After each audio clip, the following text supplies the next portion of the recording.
श्री गुरुदेव दत्त असं म्हणत हे बघा आमची शिफ्टिंग चालू होती दुसऱ्या रूममध्ये. ती सिंगल रूम होती ना, श्री भर परेशान करते आणि म्हणून आम्ही शिफ्टिंग केलेली आहे. मस्तपैकी अशी काय शिफ्टिंग केली. हे बघा आमची दुसरी रूम. श्रीचा असं काय नकारा चालू होता फॅनसमोर झोपून.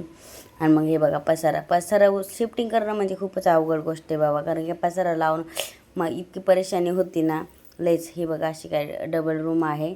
मग मस्त रात्री आम्ही गेलो घर संसारला, कारण छोट्या छोट्या गोष्टी आणायच्या त्या घासणी काय की. तुम्ही पण नक्की जा, कारण की खूप छोट्या छोट्या गोष्टी तुम्हाला जे अवेलेबल पाहिजे त्या सगळ्या अवेलेबल असतात इथं.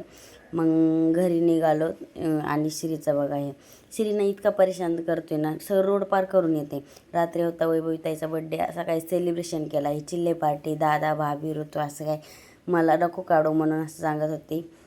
आणि ही चिल्ले पार्टी बघा ह्यांचं तर काय चालूच असतं. आणि श्लोक कसा खातोय. भेटूया नेक्स्ट ब्लॉगमध्ये. बाय.